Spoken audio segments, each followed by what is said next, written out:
is the next morning. I survived. And look at this. There's 5 blankets, and then this is the big one, which ended up saving my life. It was freezing cold. Let's see. You can see that? And look at this. No. I think I missed it. I think I missed all the cars. Everyone's gone. I heard them. Everyone left about... Hello. Everyone just left about 20 minutes ago. 5:45. Oh, there's 2 more. Okay. We just need 1 car really at this point, because essentially anyone that's coming here is going all the way to Leh. So yeah, if we could just get 1 person, we will get to Leh. But if we don't, I didn't realize how dangerous it could be. But if I don't get to Leh, I'm telling you, this could be dangerous. This is my only hope. I think people are in there, and I think they're sleeping. Yeah, I see someone sleeping right there, and that is my only hope. Literally, I have no other hope. I thought about it. There's no one in anywhere around us for so long, right? Like hours and hours and hours. The last village that people are camping at is literally like 2 hours or 3 hours away. Maybe it's possible that I could have hope, but realistically, these are the only hope. Because yeah, these are the people that come here to stop, then to go to Leh. Because Leh is maybe, in my opinion, probably 10 to 12 hours away. So no one wants to do that without being here. So the only people that are going to Leh are the people that are here. And there's 2 people right now that are sleeping. And I don't even know if they actually are going to Leh, but I'm not leaving here until they wake up. And yeah, hopefully let me come with them. By the way, I just want to talk to you guys a little bit about the danger and the situation I am in. I only started to realize it yesterday. I think I'm actually good with the elevation, because I think over the course of the day in the last few weeks I've actually gotten better. And yeah, but even at the night it was very, very difficult to breathe, and it was freezing cold. And if I did not have this camp, it would have been life, or you could guess what the other thing would have been. Yeah, so unless I have another place like this, there's no way. Yeah, you can't survive in these conditions with the small little tent I have and a little sleeping bag. So yeah, the conditions are severe. And then on top of that, thinking back to going backwards, oh, I don't want to go through that. At the same time, I have no idea what's in front of me, but at least if I go in ahead, I will get to Leh, and my mission, my goal will be complete, and I have nothing else to worry about, except for leaving Leh. That's a whole nother story. But yeah, so this is the dangers at hand. That means I really need to get one of these cars. And oh yeah, sorry. And the last thing is, at this point, there is so little traffic. If you heard, you guys didn't hear in the morning, but like, it was like a army was passing by, and I missed it. If I was up 20 minutes earlier, I would have been able to possibly get a car with them. But other than that, as I said, it's going to be very, very, very, very difficult getting a hitchhike. It looks like we are going to be I have so little energy. I'm tired, but now I am positive. Okay, we are going to be going all the way to Leh. In the car behind me, I think they're just resting right now, but then they will take me to Leh. Yes, that is a low energy yay. Hello. Hi there, are you going to Leh? Yes. Could I join you? Yes, go on. Okay, thank you so much. You're transporting a lot of goods. Yes. Yeah. Okay, thank you so much. It looks like you have like wool Jackets. jackets. Oh wow, that's so cool. You bring it from like Manali? We are making ourselves. Oh really? That is so cool. Where do you come from? Oh boy. We come from Dharamsala. Oh, okay. That's cool. So over the course of the route, we've noticed that the landscape has changed and there's very little to no trees at all. And the reason for that, I would have told you guys, is because there's less water. And possibly that as well, but for the main reason, what I've just been told, is because we are so high in elevation. Oh, there's some goats. There's the goats with the, I don't know. I don't know if you know what they're called. The ones that have the circular. It's deer. No, I don't think it's deer. It's a deer. It's called deer, my friend. I think. I don't know. I'm not sure. Yeah. I don't know. in this way, I can find lots of deer on this way. Oh, there's deers here. Okay, that's cool. Okay, but yeah, as I was saying, because we're so high in elevation, the air quality or like the level of oxygen is so low that even the trees aren't able to sustain life. So if you remember yesterday, like at night, I was having trouble breathing. You see, it's not just myself; it's even the life here. It's completely affected by the altitude. And even the road itself will change. Now we have a little bit of an off-road. For the most part, the whole road was actually very good. And actually what my friend is telling me is that the infrastructure has very much improved over the last 3 years. You're saying just the tunnel was built 3 years ago, right? I didn't know that the tunnel that we passed was built 3 years ago. Yeah, so even he comes like every year, so he said every single year, and even right now this year it's better than it was even last year. So yeah, you see, even these roads, yeah, these are very good roads, but yeah, a few years ago and even before the tunnel would have been yeah, the whole thing, yeah, it would have been off-road, and this would have been like the craziest roads in the world. But now the infrastructure is incredible. So in the morning, as you guys remember, all the trucks left, and I think this would be one of the last ones.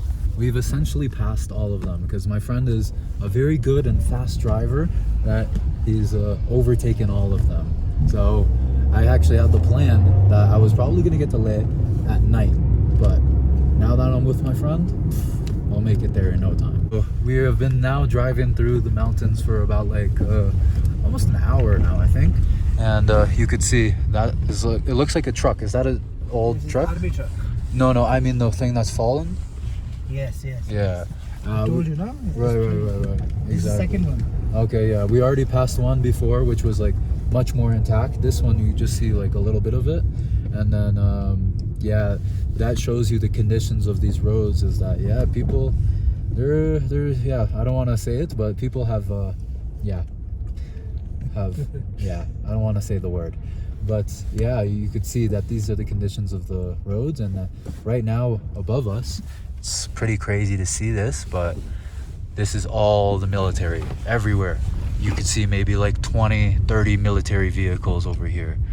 Yeah, so I don't think we're gonna be able to pass them. No, we have to pass them. Okay, we are. Okay. And you can just see what it is like driving over here right now. We are literally like super slow, and yeah, we have to wait for all of these military vehicles. Eventually we'll be able to pass them and we'll be able to go a little bit faster, but even without that, the roads are just very difficult to navigate. So it's shows you, as I said, this road, it's a crazy road. We are about to pass something very interesting. Look at this. You see that camp over there? These are Tibetan nomads that just wander around and just set up camp. Look at them. Those are Tibetan nomads here in Ladakh. Hello. Hi. They even said hi. Wow, that's so cool. Because going to Tibet is a little bit of a difficult challenge. So one of the easiest places to actually witness the lifestyle of the Tibetan nomad is actually here in Ladakh. And we just seen it for the very first time. Yes, so cool. And finally we're gonna pick up the speed a lot more. You see, the road is a little bit better. A lot of rocks, but much better than what we were just driving on for the last 15-20 minutes. We had to go through all these. 1 hour. That was an hour. Oh, I didn't even. It probably would have been 15 minutes if the road was good, but because of how bad it was, yeah, it was like the whole hour. 1 hour, 13 kilometers. 13 kilometers in 1 hour, so yeah. Shows you how slow that road would have been. And yeah, all we have to do now is pass these military vehicles, and the road will be much easier, I think, from now on. Yeah. Okay, look at that. You see? The truck over here flashed his right signal to let him know that it is safe to pass on the right. And if it was safe to pass on the left, he would have flashed the left signal. That's so cool. I just learned that right now. Just one more to go, and there you go. Just like that, we have passed all of the military vehicles, and look at this. We are speeding. Let's go. Okay, we are passing La Chingla. It's more highest, 16,000. This is the highest one. It's not highest. Oh. Highest is coming. Oh, there's another one that's even higher. But this one is 1600. 16,000. So, yeah, 16,000. 616. Yeah, as he said, very high. Wow, look at the scenes that we are looking at right now. Fully just immersed in snow, this whole entire mountain. And again, as we get closer and closer to Led, the scenery and the mountains are changing a bit. Over here, you guys can see, is more of the red sandstone rocks. I was just thinking is very interesting is that imagine like in all of India, a country with 1.5 billion people, and everywhere you go, there's people inhabiting every inch of the land. But now that we are here in Ladakh and into the mountains, even when we were in Sikkim, there's so many different towns along the way. As of now, we could be driving for hours and hours and literally like next to nothing. This is essentially all you get. Just these beautiful views and beautiful mountains and difficult roads, but not people. Nowhere to be found. Wow, though, look at that view. Every single turn. This really is the most beautiful ride in the world. Leh Ladakh area is known to be a cold desert, and now that we are in this scenery, it's very interesting to me because actually this is the same scenery that you will see around Marrakesh. Marrakesh would be like a hot desert, but either way they have similar sceneries and the stones and the mountains.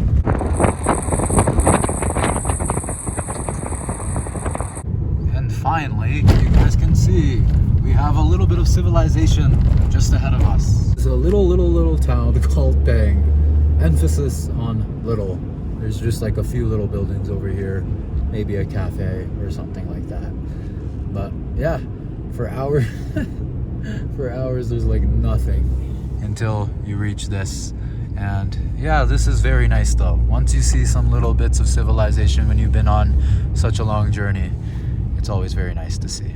And this is the little town of Pang. Yeah, it's very cold. A little bit of construction work going on. You see some of the locals. Hello. Hi. You wanna get some coffee? You seem really tired, eh? Yes. Okay. Yeah. I will order 2 coffee. Yes. Okay. Coffee? Yes, please. Yes. Okay. Thank you. Wow, this is beautiful though, man. Just look at this very quiet, chill life over here. They have just simple things. I would imagine they were essentially like from that Tibetan origin, all of these people, but different than the nomads. They settled down and they're creating a little bit. You see over here a lot of construction being done. They're creating a little bit of a civilization along the way. You guys can see we are now just in a little hut enjoying some coffee. And yeah, this is just essentially what it is. You see they have a old heating thing with a chimney. This is simple life over here. Alright, let's try it out, this one. Look at this. So Ratangla, that's what we passed long before. And then Barsala, we passed that as well yesterday. We passed this today, and then we are going to be passing this on our way to Le, which is 17,480. That's, I don't even know how. I'll convert that to you guys in the meters. And then there's two more. If you keep going, gets all the way up to 18,000. Yeah, look at that. It says the land of high passes. And essentially, from what I've learned, a pass is essentially like an area that you're able to pass by through the mountains. And if you see these people over here, listen to the language. If you speak Hindi, you might not recognize it because this is not Hindi anymore. This is the Ladakh people language. They have their own specific language, and yeah, it's cool. We ordered a aloo paratha, which seems to be a very popular dish that they have here. Okay, let me get more of the aloo. The aloo would mean potato. Okay, let's try it out. I just found this other map, and it converts the elevation into the meters, and this will tell us we were in Darsha, then we passed to Tipakal, which is 3,800. We went through this whole thing. We stopped in Sarchu, which is 4,290, and we kept going. We passed all the way. The highest as of right now would have been 5,000 meters high. Right now we are 4,600, and then we are going to keep going until we get to 5,328. That will be the highest I've ever been, and the highest we will be on this route. 5,238.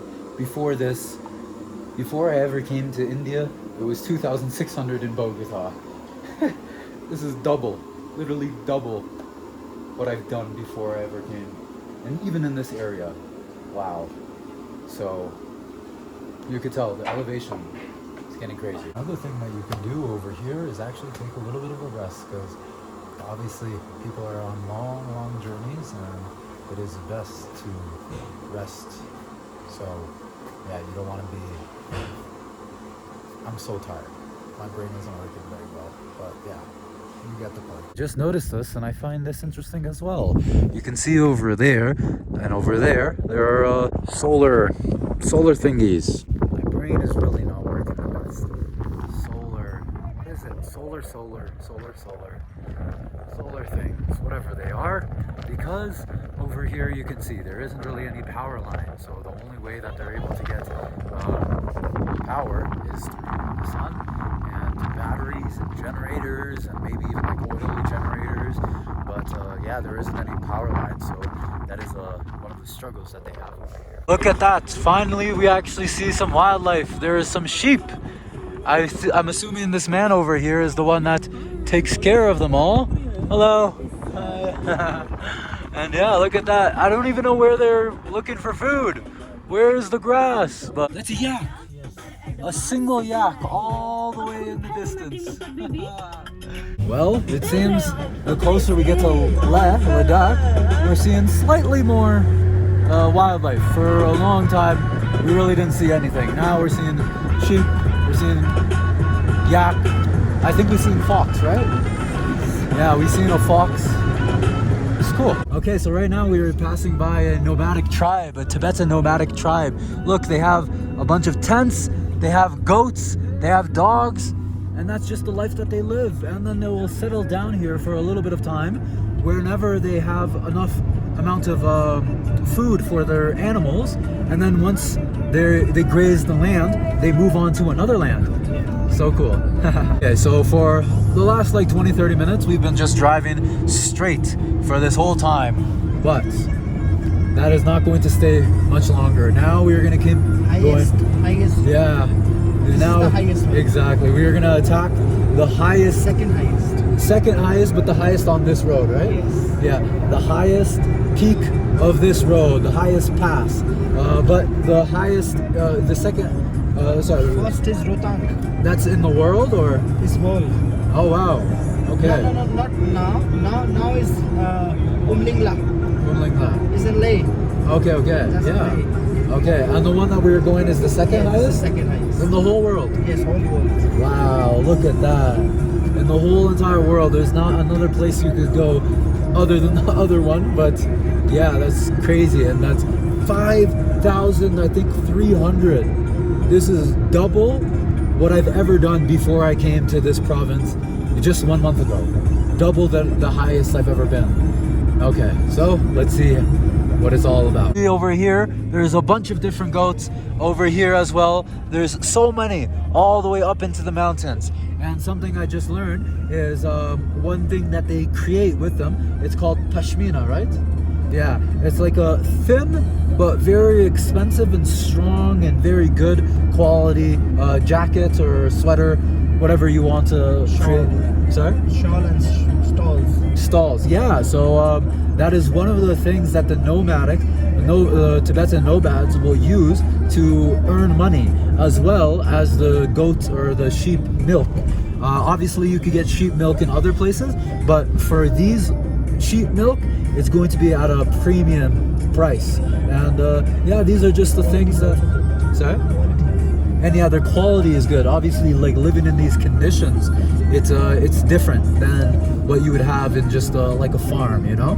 So yeah, these are the things that they will use to support their daily lives.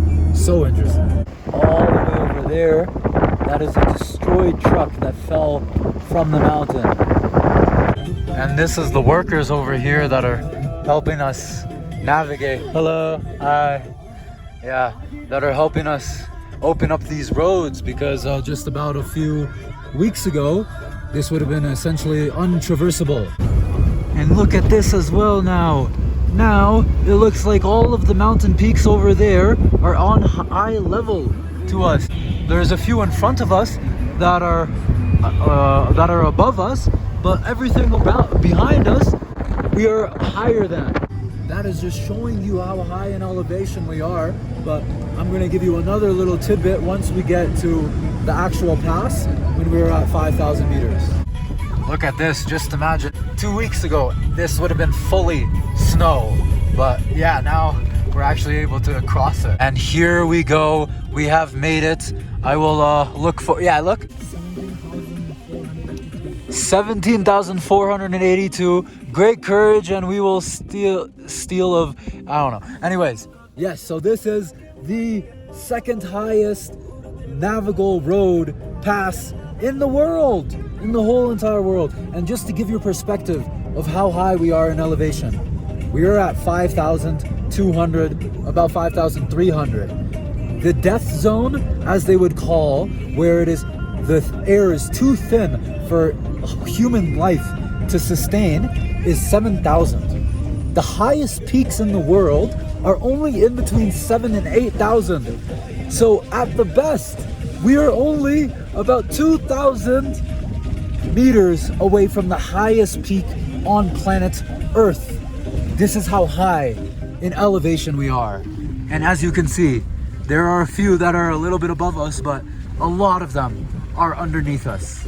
So crazy. And one thing my friend just told me is that even up here, just this is only 5,300 meters, but even here you can very much suffer from severe altitude sickness. And actually at the shop that we were at, he asked to see if they have this type of drug. It's called Dimox, and then that helps with altitude sickness, but unfortunately they didn't have it. And I was not mentioning this, but I will say for the last 20 minutes, honestly, my head has been hurting.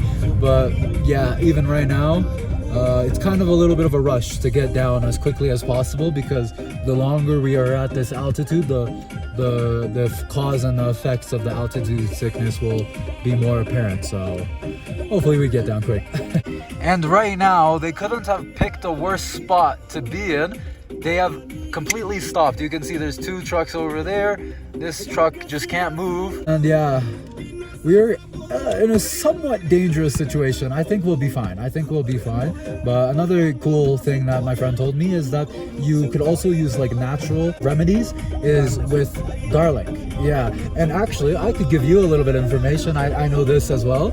Is have you ever heard of coca leaf? Coca leaf, yes. Yeah, in Peru, they have very high elevation there too, and they would chew on the coca leaf to alleviate these symptoms. So yeah, you could either use garlic or coca leaves. Good news, it looks like we are going to be able to pass. And you can see these are the machines that they would have used to clear out all of the snow. And even as we are approaching over here, you can see how crazy it is. This is everything around us is just like it's almost like a glacier right now. And we are literally having a road that is carved out of all of the snow. All of that work has been done by the BRO, the bro. I figured out it is the Border Road Organization. Yeah, you guys commented it. But yeah, this is the work that these people are doing. Like, look at how crazy it is. Madness. And now we've passed a lot of the water pools, but actually one thing to note is that this is the time to go. You don't wait until later on in the day, because the conditions of the weather will also affect the conditions of the road. Because if you wait later on in the day and the weather gets a little bit colder, that will become solid ice. So 100 times even more dangerous than even right now. And even right now, my friend is an expert driver. I really got lucky to be hitchhiking with him. But yeah, you could see over here, like right now, it would be like ice, literally ice, if it was a little bit colder. Yeah, exactly. So yeah, if you are going to do this, you have to take a million different precautions, and one of them is you have to come early in the day. What's happening? They want to buy? He wants to buy. Yeah. Size क्या लगेगा? Size ये हम लोग जितना लंबा है छोटा है वो दे दे। This is so interesting. So we stopped because there's a landslide. I was about to get out, and a bunch of hi, a bunch of Tibetan locals that are just here, seeing that we have all these things, and they're like, "Oh, we want to buy." You came perfect right to us. Okay. Look at this. Hello. Hi. Okay, it looks like the car is able to pass now. But there was a landslide just over here. Anyways, okay, I think we are going to be moving. Okay, I guess we're doing a little business transaction here on the side of a road. This is the most unique thing I've ever been a part of. Hello Ajay, ओ अजय, आगे आ जाओ ना, इसको पार करने दो पहले. आगे आ जाओ आप लोग. बंद कर दो इसको. Look at this. It was wholly blocked, and they just have to, take out all of the rocks. That's why we were stopped, but now we're gonna actually stop for a little bit so we can sell some, what are these called? Jackets. They're just jackets. Okay, they don't have like a special, okay. Yeah, some just wool jackets to these Tibetan mountain ladies.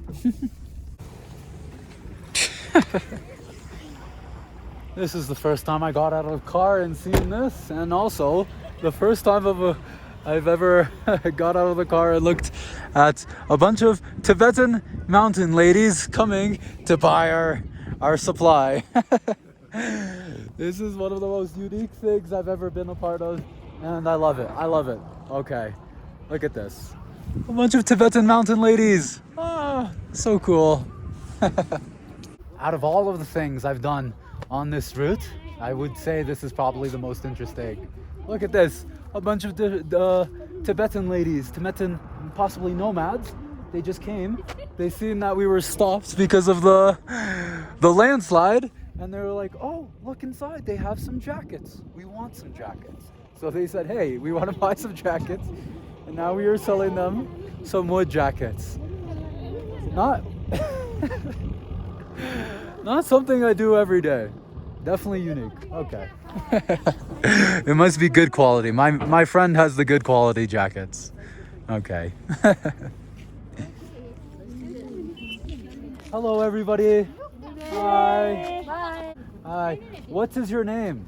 Jambayangdol. Okay, my name Eunice. Eunice. I'm from Canada. Yeah. You guys are Tibetan? No. Ladakh. Your home.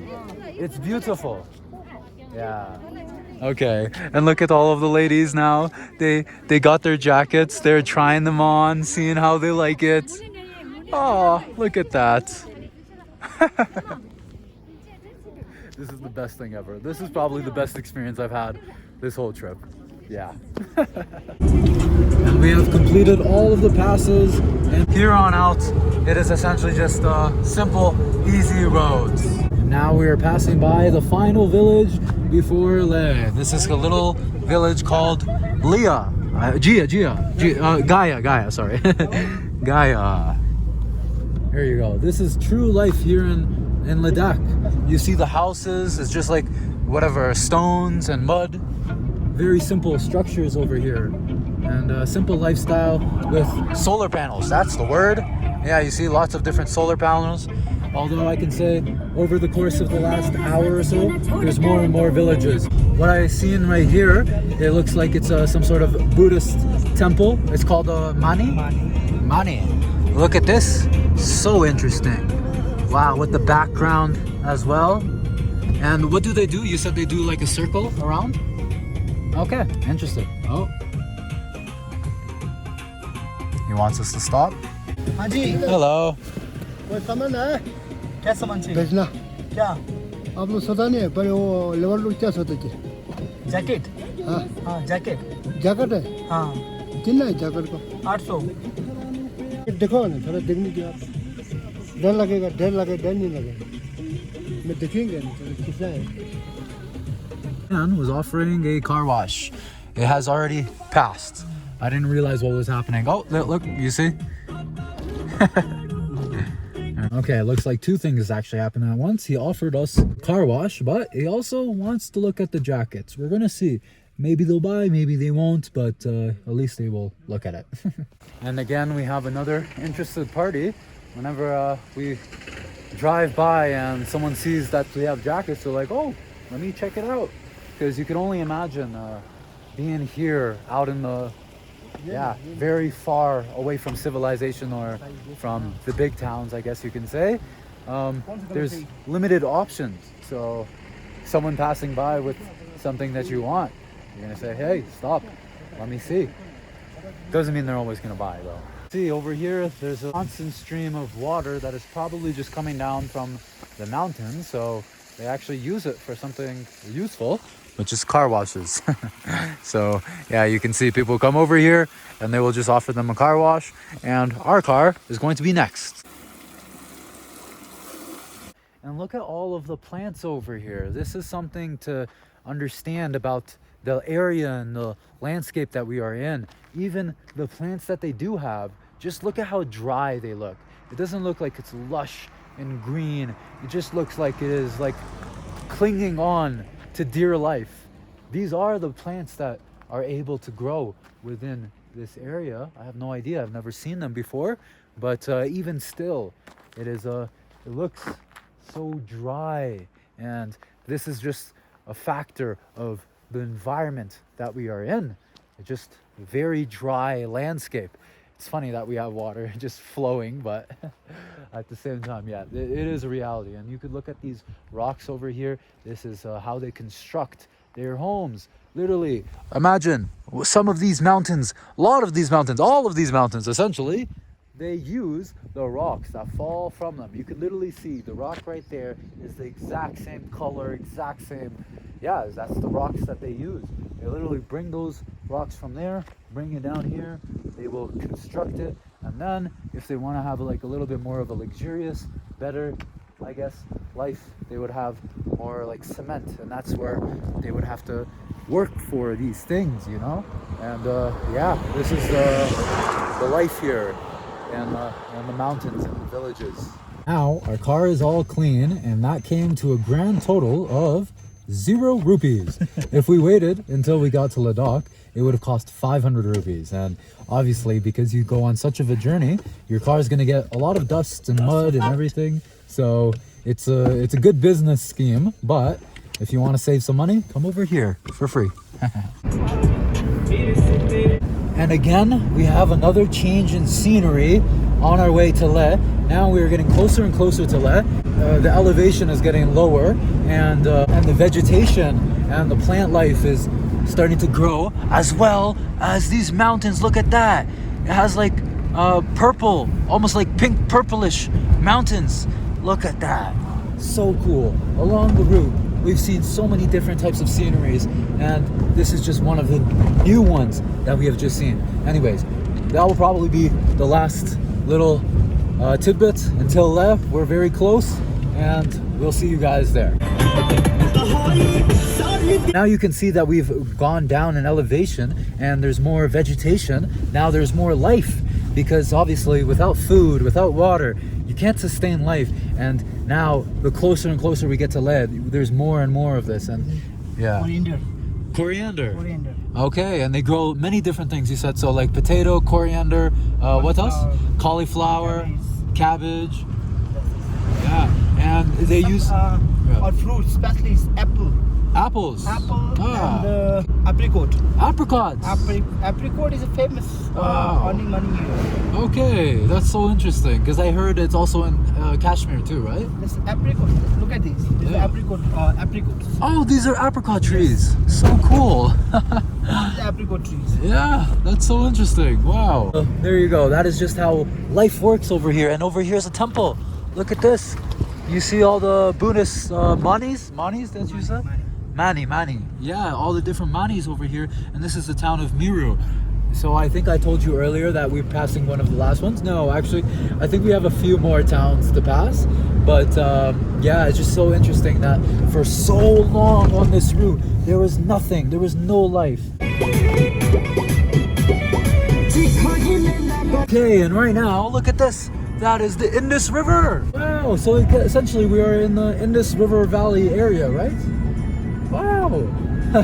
I just seen a sign, welcome to the Indus River Valley. And yeah, I've heard about this river. It's a very important river. And yeah, we're actually passing by it. That's so cool. And also on top of that, we are so close to Leh. And I think that is going to be the road. Once we get past this over here, we're going to go to the road over there. And that is going to bring us directly to Leh. But I think now we have to, yeah, give them our documents and stuff. Right now we are crossing this bridge, and this is the Indus River. Look at that. We are crossing the Indus River. This is the coolest thing ever. I had no idea that this was even here. Oh wow.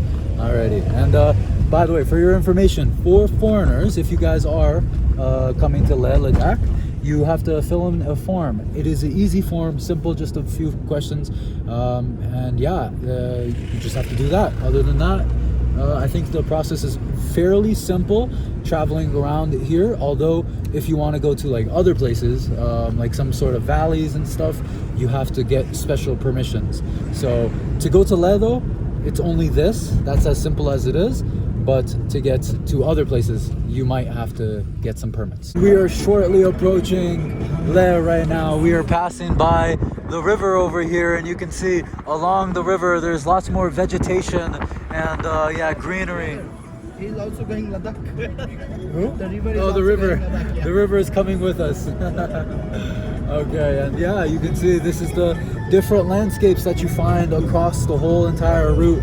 And I think this is going to be the landscape that we will finally end with once we get to the Leh area.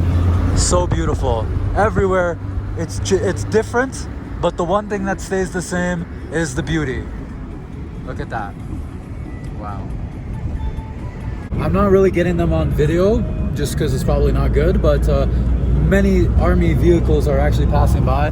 Right now, right here, this is a whole entire army base. Actually, I think there's a tank over there. I don't want them to see me pointing or anything, but yeah, we just passed by a tank. There's an artillery thing. Look at that. and we just passed by one literally like 5 minutes ago. So that's like 2 army bases within just like 5 minutes, which is pretty crazy, and many different army vehicles. And there's another one. That's a village. Okay, this is a village. Front of them is army, and back side is a village. So there's another army base and village right there. It's a very nice view from here. Look at that. Again, another army base. So what my friend was telling me here is, like, he said within this area here and Jammu and Kashmir, it's like what, 30 or 40% 30 to 40%. of the whole entire Indian army just in 2 states. You see, so like, yeah, this is a heavily militarized area over here. Yeah, you could look at that.